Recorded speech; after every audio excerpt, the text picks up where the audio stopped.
Welcome to home foods channel. இன்றைக்கி நம்ம சேனலில் எல்லாருக்கும் ரொம்ப பிடிச்ச, முக்கியமாக குழந்தைங்களுக்கு ரொம்ப பிடிச்ச பால் கொழுக்கட்டை பார்க்க போகிறோம். வாங்க எப்படி செய்யலான்னு பார்க்கலாம்.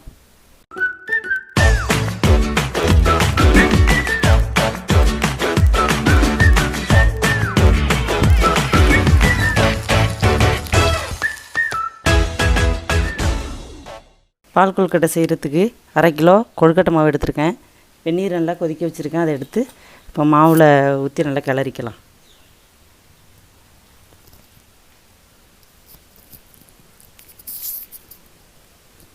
தண்ணியை நல்லா கொதிக்க வச்சுக்கணும். தண்ணியை கொதிக்க வச்சு கொஞ்சம் கொஞ்சமாக தண்ணி ஊற்றி கிளறிக்கலாம். இதுக்கு கொஞ்சமாக உப்பு,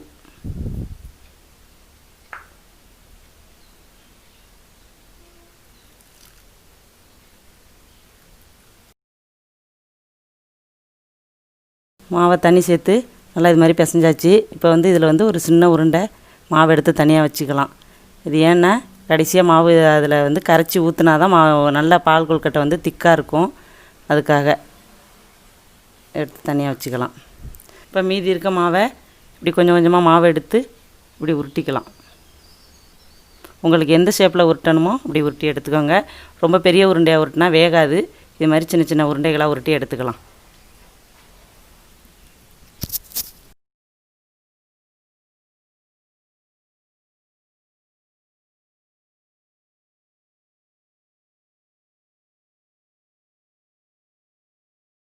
மாவெல்லாம் சின்ன சின்ன உருண்டையாக உருட்டி எடுத்தாச்சு.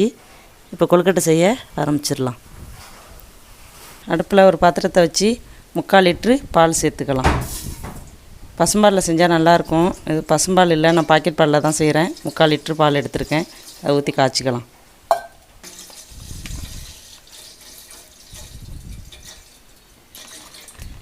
பசும்பாலில் செஞ்சால் தண்ணி ஊற்ற வேண்டியதில்லை. இது பாக்கெட் பால் அடி பிடிக்குங்கிறதுக்காக கொஞ்சமாக இவ்வளோ தான், ஒரு 50 மில்லி இருக்கும் தண்ணி, அதில் சேர்த்து கொதிக்க வச்சுக்கலாம்.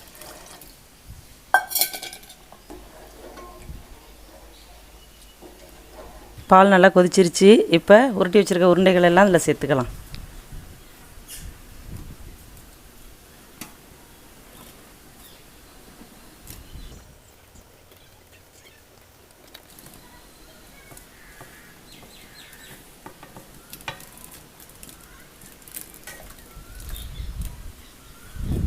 பாலில் உருண்டையெல்லாம் சேர்த்தாச்சு. இப்போ உடனே அப்படியே கிண்டி விட்டுறக்கூடாது. ஒரு 5 நிமிஷம் அப்படியே வேகட்டும். அதுக்குள்ளே அதுக்கு தேவையான வெள்ளை பாகு காய்ச்சிக்கலாம். இது 3/4 கிலோ வெல்லம் எடுத்திருக்கேன். 1/2 கிலோ மாவுக்கு 3/4 கிலோ வெல்லம் எடுத்திருக்கேன். உடச்சி வச்சுருக்கேன். அதை பாவு காய்ச்சிக்கலாம். இதுக்கு வெல்லம் நனைகிற அளவுக்கு தண்ணி ஊற்றினா போதும். இதுக்கு ஒன்றும் பதம்லாம் கிடையாது.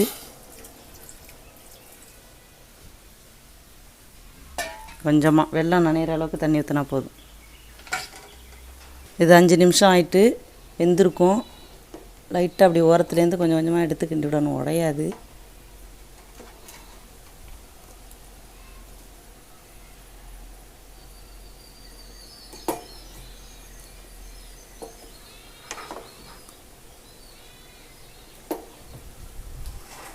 ஓரளவு வெந்துருச்சு.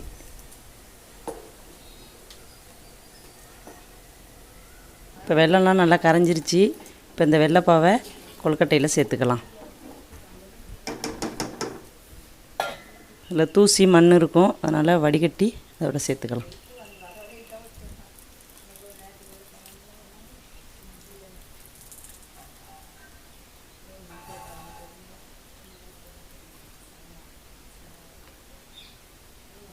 வெள்ளைப்பாவை சேர்த்தாச்சு. சேர்த்து கிளறி விட்டுக்கலாம்.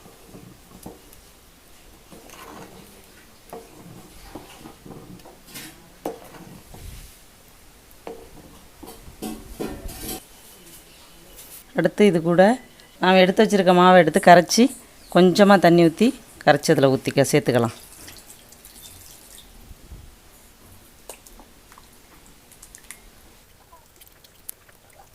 கொஞ்சமாக தண்ணி ஊற்றி எடுத்து வச்சுருக்க மாவை கரைச்சி வச்சுருக்கேன். அதை இதில் சேர்த்துக்கலாம். இது திக்காக இருக்குங்கிறதுக்காக தான் இந்த மாவு ஊற்றுறது.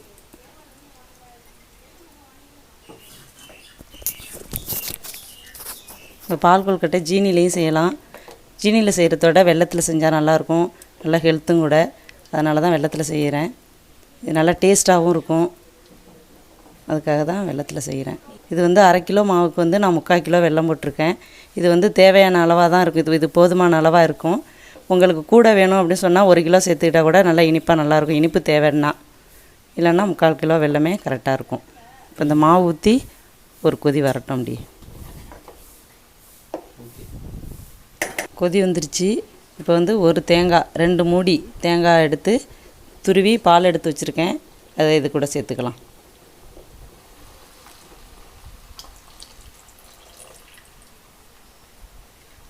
ஒரு 3 ஏலக்காய் பொடி பண்ணி வச்சுருக்கேன், அதையும் இது கூட சேர்த்துக்கலாம்.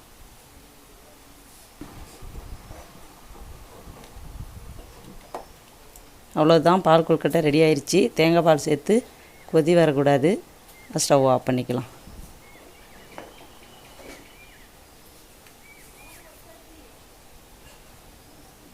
ரொம்பவே சூப்பரான பால் கொழுக்கட்டை ரெடி ஆகிடுச்சு. கண்டிப்பாக இதே மாதிரி ட்ரை பண்ணி பாருங்கள். சின்னவங்கலேருந்து பெரியவங்க வரைக்கும் கண்டிப்பாக ரொம்ப விரும்பி சாப்பிடுவாங்க. செஞ்சு பார்த்துட்டு எப்படி இருக்குன்னு வீடியோக்கு கீழே உள்ள கமெண்ட் பாக்ஸில் கமெண்ட் பண்ணுங்கள். இந்த வீடியோ உங்களுக்கு பிடிச்சிருந்துச்சுன்னா நம்ம ஹோம் ஃபுட் சேனலை சப்ஸ்கிரைப் பண்ணுங்கள். மறக்காமல் பக்கத்தில் உள்ள பெல் பட்டனை ப்ரெஸ் பண்ணிவிடுங்க. மீண்டும் இன்னொரு சுவையான சமையலோடு உங்களை சந்திக்கிறோம். தேங்க்யூ.